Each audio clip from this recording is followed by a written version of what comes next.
অপরাধ বলতে বিজেপি করা, আর সেই জন্য স্থানীয় তৃণমূল পঞ্চায়েত সদস্যের অনুগামীদের ক্রমাগত হুমকিতে 4 বছর এলাকা ছাড়া ছিলেন। 2024-এর বিধানসভা ভোটের পর রাজ্যে বিজেপির সরকার আসার পর ঘরছাড়া ওই বিজেপির কর্মী এখন সাহস করে বাড়ি ফিরেছেন। একটাই আশা, এবার হয়তো আগের মতো আর হুমকির মুখে পড়তে হবে না। তবুও এখনও সামনে না হলেও পেছনে তৃণমূলের লোকজন হুমকি দিচ্ছে বলে অভিযোগ ওই ঘরে ফেরা বিজেপি কর্মীর। বাড়িতে মা, বাবা, স্ত্রী, সন্তান সকলেই রয়েছেন। 3 বছর ধরে কোনো ভোটও দিতে পারেননি। পেশায় রাজমিস্ত্রি ওই বিজেপি কর্মী এখন সুবিচারের আশায় রয়েছেন। নদিয়ার শান্তিপুর থানার অন্তর্গত বৈচা গৌরাঙ্গপল্লী এলাকার বাসিন্দা গাজী বিশ্বাস। পেশায় তিনি একজন রাজমিস্ত্রি। প্রথমে তিনি তৃণমূল করলেও পরবর্তীকালে তৃণমূল ছেড়ে বিজেপি করতে শুরু করেন। বিজেপি করার অপরাধে বিভিন্ন সময় মিলত হুমকি। অভিযোগ, ওই এলাকার তৃণমূল দাপুটে নেতা নরোত্তম ঘোষ তার দলবল নিয়ে মাঝে মধ্যেই হুমকি দিত। এমনকি কেন তৃণমূল ছেড়ে বিজেপি করতে শুরু করেছে সেই অপরাধে রাতের অন্ধকারে বাড়িতে এসে জানে শেষ করে ফেলার হুমকি দিত।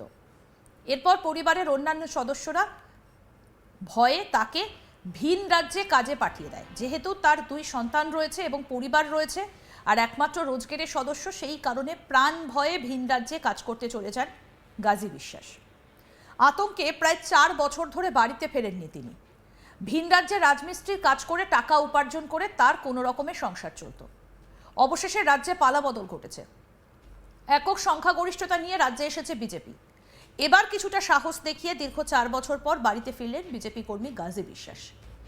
এই বিষয়ে গাজী বিশ্বাস বলেন, এলাকার তৃণমূল নেতা নরোত্তম ঘোষ তার দলবল নিয়ে সবসময় আমাকে ভয় দেখাতো। তার কারণ, প্রথমে আমি ওর সঙ্গে তৃণমূল করলে পরবর্তীকালে বিজেপিতে যোগদান করি। সেই অপরাধে মেরে ফেলার হুমকিরই তো সবসময়। সেই কারণে আমি ভয়ে 4 বছর ধরে বাইরে ছিলাম। যেহেতু বিজেপি সরকার এসেছে সেই কারণে কিছুটা সাহস নিয়ে বাড়িতে এসেছি, কিন্তু এখনও বাড়িতে আসার পরও হুমকি পেতে হচ্ছে। কি বলছেন ঘরে ফেরা বিজেপি কর্মী গাজী বিশ্বাস, শুনবো। 4 বছর আমি বাইরে বাইরে কাটাই আসছি। কেন বাড়ি ছিলেন না কেন? বিজেপি করে দেখে অত্যাচার, এই সব ছেলেপেলে দিয়ে আমাকে অশান্তি করাতো, মারধর, ভয়টাই দেখাতো। কে নর? হচ্ছে আমাদের এই নীলরতন ঘোষ এবং আমাদের নবলার একটা মেম্বার। কোন দলের? 29 পার্ট যে আছে। কোন দলের মেম্বার? তৃণমূল দলের মেম্বার। তো সে এসে কি করতো আপনাকে? ও নিজে আসতো না, ঠিক আছে, ওই ছেলেপেলে পাঠাতো। ছেলেপেলে আমাদের পাড়ার ছেলেপেলেও কিছু আছে, ওর সঙ্গে যোগ দেওয়া, ঠিক আছে, তাদের দিয়ে হুমকি টুমকি দিত। আচ্ছা, এর জন্য আমি আজ 4 বছর বাইরে থেকে এসেছি। মানে আপনাকে হুমকি দিত কেন? হুমকি তো দেখুন, আমি ওর সঙ্গে থাকতাম না। আগে ওর সঙ্গে থাকতাম, কিন্তু ওর সঙ্গে যখন ছেড়ে দিয়েছি তখনই আমার অন্য কোনো দল করতেন আপনি? বিজেপি করতেন? হ্যাঁ। কি কোন দল করতেন? বিজেপি করতাম তখন। তাই জন্য কি এরকম করতেন? হ্যাঁ, তার জন্য আমাকে এরকম অত্যাচার করতে দেখে আমি তোমার বাইরে চলে যাচ্ছি। 4 বছর ধরে বাইরে ছিলেন ভয়ে? 4 বছর বাইরে ছিলাম আমি। এবার ভোট ভয়ে? আমি 3 বার ভোট দিন আমি। আচ্ছা, পঞ্চায়েত ভোট দিন। কাদের ভয়ে? কাদের ভয়ে? তৃণমূল লোকের ভয়ে। আপনার বাড়িতে আর কে কে আছে? আমার বাড়িতে আমার 2 ছেলে আছে, মা আছে, বাবা আছে, বউ আছে। বাইরে কি কাজ করতেন? বাইরে রাজমিস্ত্রি কাজ করতাম আমি। তাহলে এখন সরকার বদলের পর এখন একটু সাহস পেয়েছেন? হ্যাঁ, সাহস পেয়েছি, এর জন্য এসেছি। তাও অনেকে হুমকি দিচ্ছে, তৃণমূল যারা করে অনেকে হুমকি দিচ্ছে। আমার সামনে দিচ্ছে না, কিন্তু পিছনে পিছনে হুমকি দিচ্ছে। কোথায় বাড়ি আপনার? এই তো এইখানে। নাম কি? জায়গাটার নাম কি? জায়গাটার নাম বৈচা গৌরাঙ্গপল্লী। প্রতিবেশী সঞ্জয় বণিক বলেন, যেহেতু তিনি বিজেপি করতেন সেই কারণে 4 বছর ধরে ঘর ছাড়া ছিলেন। আর 4 বছর পর আবার বাড়িতে ফিরেছেন। এই এলাকারই তৃণমূলের মস্তান নরোত্তম ঘোষ শুধু এই বিজেপি কর্মী নয়, সকলকেই ভয় দেখাতো। মাঝবয়সী ব্যক্তিদের ক্লাবে নিয়ে মারধর করত। আর ভোট কাকে দিয়েছি ভিডিও করে দেখাতে হতো, না হলে নামের লিস্ট তৈরি করতো আর মারধর করত। কি বলছেন প্রতিবেশী সঞ্জয় বণিক, শুনবো। ইনি 4 বছর ঘর ছাড়া ছিলেন। এনার অপরাধ উনি বিজেপি করেন এবং ইনাকে ওনার কাজে প্রতিবাদ করেছিল, যেন ওনাকে ঘর ছাড়া করেছে। কে? নরোত্তম ঘোষ। উনি কোন দল করে? টিএমসি পার্টির। আচ্ছা, উনি হচ্ছে ওনার একটা ক্যাডার বাহিনী আছে।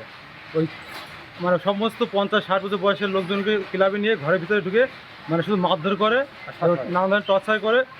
ভোটের 3 দিন আগে এখানে এই মাঠটায় মিটিং করেছিল, বলে এটা 2021 নয়, এটা 2026 সাল। ঠিকঠাক করে ভোট না দিয়ে কপালে দুঃখ আছে। আচ্ছা, তা সেই উনি কি জীবনের ভয়েই তাহলে চলে গিয়েছিলেন? হ্যাঁ। আচ্ছা, তাহলে 4 বছর ছিলেন বাইরে। হ্যাঁ। তারপরে এখন বাড়ি এসছেন? হ্যাঁ। না এই দাদা ভাই আসছে। হ্যাঁ এখন বাড়ি এসছেন। হ্যাঁ, আর আমাদের ক্লাবে নিয়ে আমাদের শাসিয়েছে। এর আগে একবার 21-এ আমরা হাতে পায়ে ধরে মানে ক্ষমা টমা চেয়ে আমরা বেরিয়ে আসছি। তারপর থেকে আমাদের পঞ্চায়েত ভোটে আমরা ভোট দিয়েছি, ছবি তুলে আমাদের দেখাতে হয়েছে, ভিডিও করে দেখাতে হয়েছে, ভিডিও করে দেখাতে হয়েছে। না হলে এবার সন্দেহ হয়েছে, এবার লিস্ট করে রেখেছে আমাদের, মানে কে কে বিজেপিতে ভোট দিয়েছে সবাইকে মারবে। কে করে এটা? নরঘোষ। নরঘোষ ওর চেলাবেলা আছে, আমাদের পাড়ায় কিছু আছে। এলাকার আরেক প্রতিবেশী সূর্যকান্ত দাসের অভিযোগ, এবার নরোত্তম দাস তাকেও মারধর করেছে। তার দাবি, এবার যদি তৃণমূল জিতে আসতো তাহলে আর দেখতে হতো না, তারা বিজেপি করে তাই তাদের ওপর আরও অত্যাচার চলতো। এবার বিজেপি সরকার ক্ষমতায় এসেছে, তিনি আশা করছেন এবার পরিস্থিতি বদলাবে, দোষীদের বিচার হবে। কি বলছেন প্রতিবেশী সূর্যকান্ত দাস, শুনবো। বললাম যে এবার যদি টিএমসি জিততো তাহলে তো মাটি লাল হয়ে যেত। কেন? এমনি মারধর করতো, খুব আগেই শাসিয়েছে। কে? ওই তো নরোত্তম ঘোষ। কি বলতেছে? যে দেখি যদি আমাদের এই পাটটা দুটো করবে, দেখবো সবাইকে দেখবো। আচ্ছা, হ্যাঁ সবাইকে বলতো এরকম? হ্যাঁ। কোন দল করে সে? কোন দল করে? আমাকে ওই ক্লাবে ডেকে নিয়ে মেরেছে, এই যে এরা জানে। আপনাকে মেরেছে? আমাদের পাড়ায় অনেকেই মার খেয়েছে। কোন দল করেছে? নর প্রথম যে টিএমসি পঞ্চায়েত। টিএমসি পঞ্চায়েত, মানে ভোট ওকে দিতে হবে জোর করে? হ্যাঁ, ওকে দিতেই হবে, না হলে মারধর? হ্যাঁ। আচ্ছা, মানে আপনারা প্রতিবাদও করতে ভয় পেতেন? কি পঞ্চায়েত কি, ও তো রাজনীতি সম্পর্কে কিছুই জানে না। ও হলো একটা মস্তা। মানে এটা ওরা করতো, প্রতিবাদ করতেও ভয় পেতেন? আমরা প্রতিবাদ করলে মারবে? হ্যাঁ। আচ্ছা, এখনো ভয় পাই, আমরা এখনো সন্দেশখালীর মতন একটা ব্যবস্থার মধ্যে আছি। ভয় পেয়েই চলে, কারণ ও হলো মস্তান, সেখানে একটু কিছু করতেই পারে। কিন্তু তাও আমি ভোট দিই, আমি বিজেপিকে ভোট। আচ্ছা, এখন কি চাইছেন? এখন তো সরকার বদলেছে, এখন যাতে আমরা ভালোভাবে সুস্থভাবে জীবন করতে পারি, হ্যাঁ, সে বদলা যদি নিতে পারে আমাদের এই সরকার। প্রশাসন তো ব্যবস্থা নেওয়ার কথা বলছে নাকি? হ্যাঁ, আর কি করবে?